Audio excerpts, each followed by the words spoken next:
আমাদের অনেক চাওয়া আছে না? নিজের জন্যে, পরিবারের জন্যে, সুস্থতার জন্যে, আমাদের সমাজের জন্যে, দেশের জন্যে আমাদের চাওয়া আছে না? উম্মার জন্য আমরা চাই না? এই চাওয়াগুলো পূরণের মোক্ষম সময় খুঁজে খুঁজে দোয়া করতে হয়। দোয়া কবুলের সময়গুলো খুঁজে খুঁজে দোয়া করতে হয়। যে এখন এই মজলিসে দোয়া কবুল হচ্ছে ইনশাআল্লাহ। যখন দিনের জন্য মানুষ বসে, এই জায়গায় মানুষের দোয়া কবুল হয়। যখন বৃষ্টি পড়ে তখন দোয়া করলে দোয়া কবুল হয়। রাতের শেষ অংশে দোয়া করলে দোয়া কবুল হয়। আপনি মুসাফির মানুষ, দোয়া করলে দোয়া কবুল হয়। জুমার দিনে এই ক্ষণগুলোতে দোয়া কবুল হয়। আজান হয়েছে, আজান এবং ইকামত এর মাঝখানে দোয়া কবুল হয়।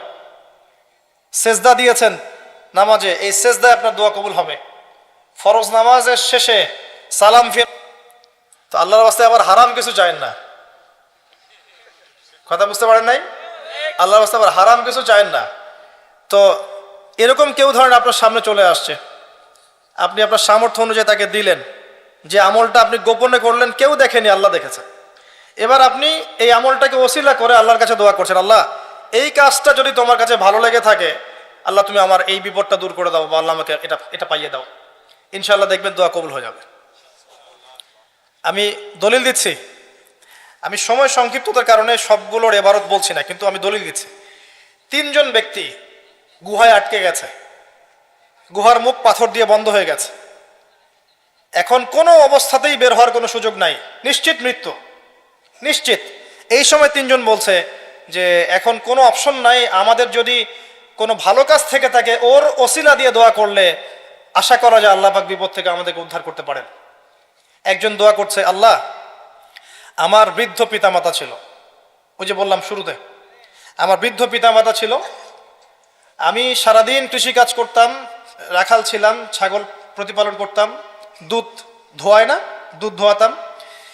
যতক্ষণ আমার মাকে না পান করিয়েছি আমি কখনো দুধ পান করি নাই। সুবহানাল্লাহ। বাসায় ফিরে গেছি, মাকে দুধ পান না করানো পর্যন্ত আমি পান করি নাই, বাবাকে না পান করানো পর্যন্ত আমি করি নাই। একদিন আমি বাসায় গিয়েছি, আমার সন্তানরা কান্নাকাটি করছে খাবারের জন্য, কিন্তু আমার মা ঘুমিয়ে গেছে। আমি মাকে দুধ পান না করিয়ে বাচ্চাদেরকেও দুধ পান করাই নাই, তারা কাঁদতে কাঁদতে ঘুমিয়ে গেছে। আল্লাহ এই কাজটা যদি তোমার কাছে ভালো লেগে থাকে, এই গুহার মুখ থেকে আমাদেরকে আজকে উদ্ধার কর। পাথরটা একটু সরে গেল। পাথর আল্লাহর হুকুম শোনে না? পাহাড় দেখেছেন? পাহাড়ের ভিতর থেকে যে পানিগুলো বের হয়, মিষ্টি পানি, এর কোনো উৎস আছে? কোনো উৎস নাই। গিয়ে দেখবেন উপরে কোনো উৎসই নাই। এমন না যে উপর থেকে পানি পড়ছে, এই পানিটা এসে সেখানে পড়ছে, পাহাড়ের ভিতর থেকে পানি বের হচ্ছে। এগুলো কিভাবে সম্ভব? আল্লাহ পাকের কুদরত। তো পাথরের মুখটা সরে গেল, পাহাড়ের ওখান থেকে গুহার মুখ থেকে পাথরটা একটু সরে গেল, কিন্তু বের হওয়ার জন্য এনাফ না। আরেকজন বলছেন, আল্লাহ আমার একজন চাচাতো বোন ছিল, কাজিন। যুবকরা ভালো করে শোনেন, যদি জিনা ছাড়তে পারেন এবং হারাম সম্পর্ক থেকে বের হয়ে আসতে পারেন, আল্লাহ পাক আপনাকে সাক্ষাৎ মৌতের হাত থেকে বের করতে পারেন। ওই যুবক বলছে, আমার একজন চাচাতো বোন ছিল, অত্যন্ত সুন্দরী, আমি খুব করে তাকে চাইতাম যে আমি যেন তাকে পাই। আমি তাকে প্রপোজ করলাম, খারাপ প্রপোজ, বিয়ে প্রপোজ নয়, হারাম প্রপোজাল। সে বলল যে আমাকে যদি 100 স্বর্ণ মুদ্রা দিতে পারো তাহলে আমি রাজি। সে 100 স্বর্ণ মুদ্রা অনেক কষ্ট করে কামাই করে সে ওই মেয়েকে দিল। একা পেয়েছে মেয়েকে, তার চাচাতো বোনকে সেই স্বর্ণ মুদ্রা দিল। দেওয়ার পরে সে অবৈধ কাজ করার জন্যে প্রস্তুতি নিয়েছে। সে বলছে, আমি এমন জায়গায় ছিলাম যে আমি সেই মেয়ের 2 পায়ের মাঝখানে বসেছি, 2 পায়ের মাঝখানে বসেছি। এমত অবস্থায় মেয়ে আমাকে বলছে যে হে আল্লাহর বান্দা, আল্লাহকে ভয় করো। তখন আমি 100 স্বর্ণ মুদ্রাও রেখে আসছি, আল্লাহ তোমার ভয় আমি সেই জেনা থেকে চলে আসছি, আমি সেখানে জেনা করিনি। আল্লাহ এই কাজটা যদি তোমার সন্তুষ্টির জন্য করে থাকি, আল্লাহ আজকে আমাদেরকে সাক্ষাৎ মৌতের হাত থেকে বাঁচাও। এই পাথর আরো সরে গেল। এখান থেকে যুবক ভাইদেরকে বলবো যে নাম্বার ডিলিট করে দেন, সব কিছু ডিলিট করে দেন, আপনাকে আল্লাহ পাক ওই বাচ্চা ওই 3 জন যুবকের মতো করে বাঁচাবেন ইনশাআল্লাহ। আপনার যে কোনো দোয়া কবুল হবে ইনশাআল্লাহ। আপনার যে কোনো দোয়া কবুল হবে যদি আপনি জেনা ছাড়তে পারেন। আল্লাহ পাক বলেছেন ওয়ালা তাকরাবু জিনা, ধারের কাছেও যেও না, করোনা নয়, ধারের কাছেও যেও না। আর আমরা বলছি কাছে আসার গল্প, এরা কত বড় লম্পট চিন্তা করে দেখেন। আল্লাহ বলেছেন লা তাকরাবু জিনা, জিনা এটা, এর কাছেও যেও না। আর আমাদের এই যুব সমাজকে শিখাচ্ছে এই ক্র্যাশ আর ফ্রি মিক্সিং হচ্ছে কাছে আসার গল্প। নাউজুবিল্লাহ, কত বড় আল্লাহ দ্রোহী চিন্তা করে দেখেন। ইকোনমিক্যালি বয়কট করে দেন, ইকোনমিক্যালি বয়কট করেন, কিনবেনই না প্রোডাক্ট, আপনি যাবেনই না ধারের কাছে। সরাসরি যারা আল্লাহর কোরআনের আয়াতের বিরোধিতা করবে আপনি ধার কাছেই যাবেন না, এদেরকে বয়কট করে চলবেন, একা চলবেন, কোনো সমস্যা নাই। কি সমস্যা? নিমের ডাল দিয়ে দাঁত মাজবো, কি সমস্যা? নিমের দাঁত আছে না, এর দাঁত মাজবেন, কি সমস্যা? যাবেন না সামনে, যায়েন না। লাখ লাখ কোটি কোটি মানুষ যায়েন না, দেখবেন কয়দিন পর ভুল স্বীকার করে বলবে ঠিক আছে ভুল হয়ে গেছে। প্রতিবাদ করতে পারি না। ওই যে মুসলিমরা যদি তেলটা বন্ধ করে ফেলতো, যে তেল দিব না, সুয়েজ খাল দিয়ে কাউকে যাইতে দিব না, অমুক দিক দিয়ে রুট বন্ধ করে দেব, দেখতেন সব সিধা হয়ে গেছে। হ্যাঁ, আমরা পারি নাই, যে আমরা ওই জায়গাগুলো তো পারি নাই, আমরা আপোষ করে ফেলছি, এই কারণে আমাদের এই অবস্থা হয়েছে। যাই হোক, আল্লাহ পাক আমাদের ইমানি জজবা দান করুন, আমিন। আরেকজন ছিল, সে বলছে যে তার একজন কর্মচারী ছিল, কর্মচারী কিছু বেতন পেত, ধরেন মাসিক বেতন ধরেন 5,000 টাকা 10,000 টাকা এরকম পেত। সে ওই বেতনটা না নিয়ে চলে যায়, তখন মালিক এই বেতনটার টাকা দিয়ে কিছু পশু কিনেছে, গবাদি পশু। পরে আস্তে আস্তে আস্তে আস্তে এগুলো বৃদ্ধি পেয়েছে। কথা বুঝতে পারছেন? অনেক দিন পর সেই শ্রমিক এসেছে, এসে বলেছে আমার সেই পারিশ্রমিক আমাকে দেন। তখন এই মালিক বলছে সমস্ত গবাদি পশুই তোমার। তো এই শ্রমিক বলছে যে আমার সাথে কি মশকরা করছেন, আমি তো 1 মাসের মজুরি পাই। তখন সে বলছে না, মশকরা করছি না, বরং ওই মজুরি দিয়ে আমি 2টা পশু কিনেছিলাম, এখান থেকে এতগুলো পশু হয়েছে, সবগুলোই তোমার। সে সবগুলো দিয়ে দিয়েছে, সুবহানাল্লাহ। তো সে বলছে আল্লাহ, এই কাজটা যদি আমি তোমার সন্তুষ্টির জন্য করে থাকি, এই পাথরটা সরিয়ে দাও। গুহার মুখ থেকে পাথর সরে গেল, আলহামদুলিল্লাহ। এগুলো কোনো গাল গল্প নয়, কোনো কেচ্ছা কাহিনী নয়, এগুলো কিন্তু ইসরায়েলি রিওয়ায়াতও নয়, সহি হাদিস এগুলা। নবী সাল্লাল্লাহু আলাইহি ওয়াসাল্লাম হাদিসগুলো বলেছেন, এক সরিষা দানা পরিমাণ মিথ্যা নাই এখানে। এখান থেকে বলতে যাচ্ছিলাম, দোয়া কবুলের অন্যতম একটা উপায় হচ্ছে আপনি কোনো ভালো কাজ করেন গোপনে, যেটা আল্লাহ ছাড়া কেউ জানে না, ওর ওসিলা করে আপনি আল্লাহর কাছে চান, দোয়া কবুল হবে ইনশাআল্লাহ। আরেকটা অপশন হচ্ছে আল্লাহ পাকের যে নাম এবং সিফতগুলো আছে এগুলোকে ওসিলা করে দোয়া করা। যেমন আল্লাহ, তোমার রহমান নামের ওসিলায় আমি তোমার কাছে দয়া চাচ্ছি, তোমার আল গফুর নামের ওসিলায় আমি ক্ষমা চাচ্ছি, তোমার আর রাজ্জাক নামের ওসিলায় আমি রিজিক চাচ্ছি, ওয়াহাব নামের ওসিলায় আমি সন্তান চাচ্ছি, ইত্যাদি। কথা কি বুঝতে পারছেন? যে নামের সাথে যে বিষয়টা যায় এটা ওসিলা করে আপনি দোয়া করলে ইনশাআল্লাহ তাআলা আপনি আপনার ফলাফল পাবেন। আর একটা সবচেয়ে বড় অস্ত্র শিখিয়ে দিচ্ছি, এটা আমি কাউকে শিখাইনি আজ পর্যন্ত, আজকেই প্রথম। এবং আমি আমার জীবনে দেখেছি এই ওসিলা করে যা চেয়েছি পাইনি এমন কোনোদিনও যায় নাই, আলহামদুলিল্লাহ।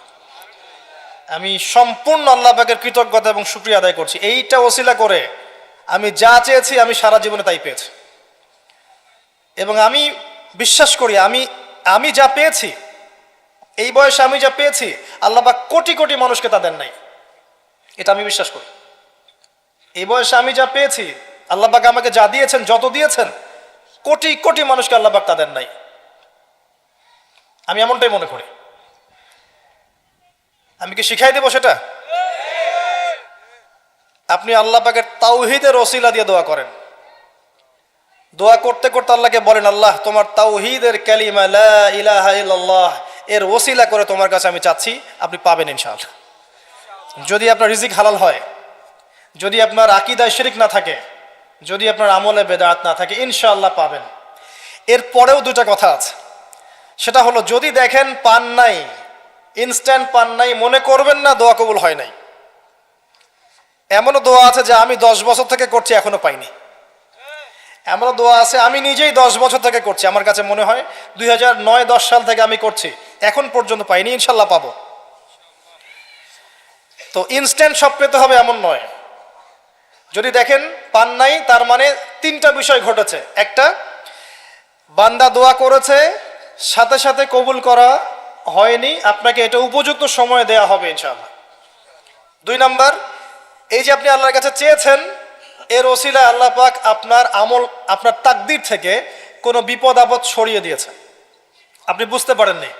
আপনি দোয়া করেছেন, হয়তো মনে হচ্ছে আপনি পান নাই, কিন্তু এর ওসিলায় আল্লাহ পাক আপনার তাকদীর থেকে কোনো বিপদকে মিটিয়ে দিয়েছেন, আপনি বুঝতে পারেননি। আরেকটা হচ্ছে, দুটার কোনোটাই হয়নি, কিন্তু পরকালে কিয়ামতের মাঠে আল্লাহ আপনাকে দিবেন জন্য জমা রেখেছেন। অতএব দোয়া করলে কোনো লস নাই। বেশি বেশি দোয়া করবেন, সেজদায় বেশি বেশি দোয়া করবেন, ফরজ সালাতের আগে পরে করবেন, নর্মালি হাত তুলে দোয়া করবেন, নফল নামাজ পড়ে করবেন, দান সাদাকা করে করবেন, কোরআন তেলাওয়াত করে করবেন, দোয়া বাড়িয়ে দেন। আত্মশুদ্ধির কথা আমরা যে বলি না, কয়েকটা বিষয় জড়িত। বেশি বেশি কোরআন তেলাওয়াত করলে আত্মশুদ্ধি হয়, বেশি বেশি জিকির করলে আত্মশুদ্ধি হয়, আল্লাহওয়ালা মানুষের সহবতে গিয়ে পড়ে থাকলে আত্মশুদ্ধি হয়, বেশি বেশি দোয়া করলে আত্মশুদ্ধি হয়, বেশি বেশি পরকালে কথা ফিকির করলে আত্মশুদ্ধি হয়। এগুলোর খুব বেশি প্রয়োজন। আত্মশুদ্ধি না থাকলে আমরা আগামীতে পথ চলতে পারবো না। একটা বাতি থেকেই বাতি জ্বলবে, বাতি থেকেই বাতি জ্বলবে ইনশাআল্লাহ। আপনি নিজেকে ছোট মনে করেন না, তুচ্ছ মনে করেন না, একটা বাতি থেকেই হাজারটা বাতি জ্বলবে ইনশাআল্লাহ। আগে নিজে ঠিক হন, তারপরে কু আনফুসাকুম ওয়া আহলিকুম নারা, নিজে জাহান্নামের আগুন থেকে বাঁচো, পরিবারবর্গকে বাঁচাও। পরিবারকে বাঁচান ভাই। পরিবার খুব কঠিন জিনিস, কারণ পরিবার কথা শুনতে চায় না। হ্যাঁ, দেখবেন মানুষ কথা শুনবে, পরিবারের লোক কথা শোনে না, এমন হবে। তো ওইখানে আপনাকে সবর করতে হবে।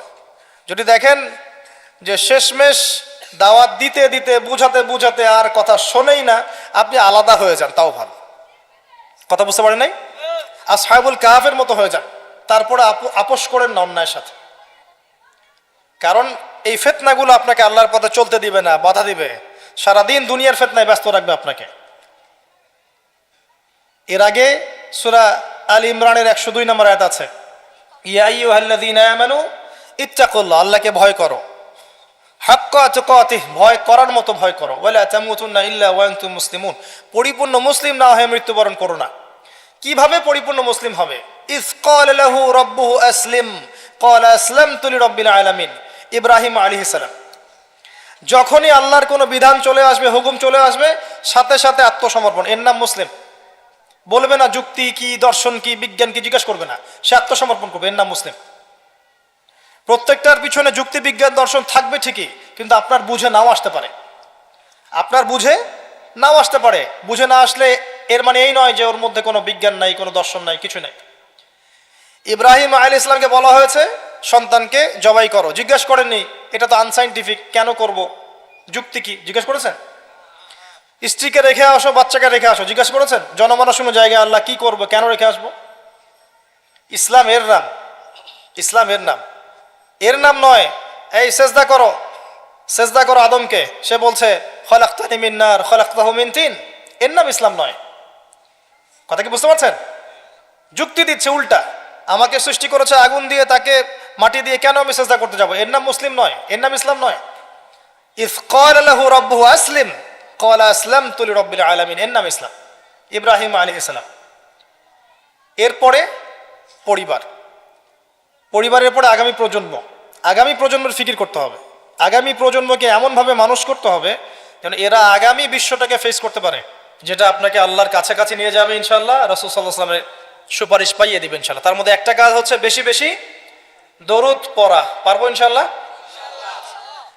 আপনি একটা টার্গেট নেন যে আমি এই জুমার দিনে 100 বার দরুদ পড়বো, পড়া যাবে? কেউ বাধা দিবে? আমি বলছি না 100 বারই পড়তে হবে, এটা আমি বলছি না, কিন্তু আমি সংখ্যা ফিক্স করতে বলছি না। আপনি একটা টার্গেট নিয়েছেন যে আমি 100 বার মিনিমাম পড়বো আজকে, কেউ বাধা দিবে? এটা কি বেদাত হয়ে যাবে?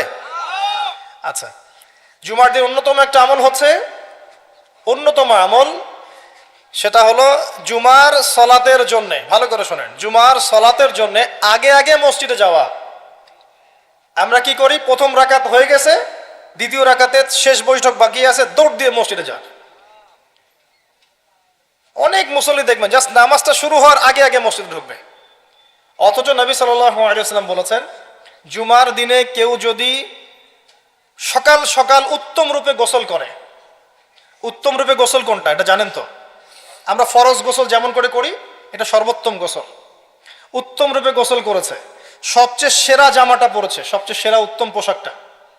আমরা মসজিদে যাওয়ার সময় সবচেয়ে খারাপ পোশাকটা পরি। আর যদি দেখা যায় কোনো পলিটিক্যাল নেতা দাওয়াত করেছেন, সবচেয়ে সুন্দর কাপড় পরে গেলাম। দাঁড়ান, আপনি আল্লাহর সাথে মসজিদে দেখা করতে যাচ্ছেন, কেন সবচেয়ে নোংরা জামাটা পরে যান? আপনি সবচেয়ে উত্তম পোশাক পরে যাবেন। দলিল দিব, ওই যে হাদিসে জিবরিল, জিবরাইল আলাইহিস সালাম মসজিদ নববীতে আসলেন, এসে নবী সাল্লাল্লাহু আলাইহি ওয়াসাল্লামের হাঁটুর সাথে হাঁটু লাগিয়ে বসলেন। ওই হাদিসের মধ্যেই আছে দেখবেন, রজুলুন শরীদুল বায়াদু সিয়াব, একদম উত্তম ধবধবা কাপড় পরে সে মসজিদে এসেছে, প্রমাণ। তো জুমার দিনে যদি আপনি সবচেয়ে সেরা সুন্দর পোশাকটা পরেন, আগে উত্তম রূপে গোসল করেন, আতর খুশবু ব্যবহার করেন, ব্যবহার করে আপনি খুতবা শুরু হওয়ার আগেই, খুতবা মানে বয়ান, এটা শুরু হওয়ার আগেই আপনি পায়ে হেঁটে মসজিদে আসেন, ইমাম সাহেবের কাছাকাছি বসেন এবং মনোযোগের সাথে তার খুতবা শোনেন, কাউকে কষ্ট না দেন, এমনকি কারোর সাথে এতটুকু না বলেন যে চুপ কর। কেউ পাশে কথা বলছে, আপনি এতটুকু বলবেন না, চুপ কর। সাহাবায়ে কেরাম হাতের মধ্যে পাথর রাখতেন ছোট ছোট, যদি দেখতেন কেউ কোনো জরুরতে কথা বলছে, পাথর নিয়ে ঢিল দিতেন, মুখ দিয়ে বলতেন না, চুপ কর। এই কাজ যদি কেউ করে এবং ইমামের সাথে নামাজ শেষ করে, নবী সাল্লাল্লাহু আলাইহি ওয়াসাল্লাম বলছেন প্রত্যেক পদক্ষেপে 1 বছরের রোজা, 1 বছরের নফল নামাজের নেকি পাবেন। এই ফজিলতটা আপনি জুমার দিনে অর্জন করতে পারেন। কয়েকটা কাজ আবার বলছি। প্রথমে উত্তম রূপে গোসল করা সকাল সকাল, তারপরে সবচেয়ে সুন্দর পোশাক পরা, আতর খুশবু ব্যবহার করা, পায়ে হেঁটে মসজিদে যাওয়া, বাহনে চড়ে নয়, অনেক দূরে থাকলে আলাদা কথা, পায়ে হেঁটে যাওয়া। তারপর ইমাম সাহেবের কাছাকাছি বসা, ইমাম সাহেবের কাছাকাছি বসে মনোযোগের সাথে খুতবা শ্রবণ করা। খুতবায় কোনো কথা বলবে না, কাউকে বিরক্ত করবে না, কাউকে কষ্ট দিবে না, এই যে ফোন নিয়ে টিপাটিপি করবে না, ঠিক আছে? এবার ইমাম সাহেবের সাথে নামাজ শেষ করবে। প্রত্যেক পদক্ষেপের বিনিময়ে 1 বছরের নফল সওম, 1 বছরের নফল নামাজের নেকি হবে ইনশাআল্লাহ। পারা যাবে ইনশাআল্লাহ। জুমার দিনে, জুমার দিন আরেকটা আমল আছে, যদি পারেন করবেন, সবার পক্ষে হয়তো সম্ভব হয় না, তবে যে করতে পারবেন তার জন্য বিশাল ফজিলত আছে। সেটা হলো, এটা শুধু জুমার দিনেই নয়, অন্য দিনেও করা যায়, তবে জুমার দিনটা আমরা একটু গুরুত্ব দিই এই কারণে বলছি। ফজরের নামাজ জামাতে পড়া, ফজরের নামাজ জামাতে পড়া, এরপরে উঠে চলে না যাওয়া, বসে থাকা, বসে বসে আল্লাহ জিকির করতে থাকা, তাসবিহ তাহলিল তেলাওয়াত, আপনার যত আমলগুলো করেন আপনি সকাল সন্ধ্যা জিকির আজগার, এগুলো শেষ করা।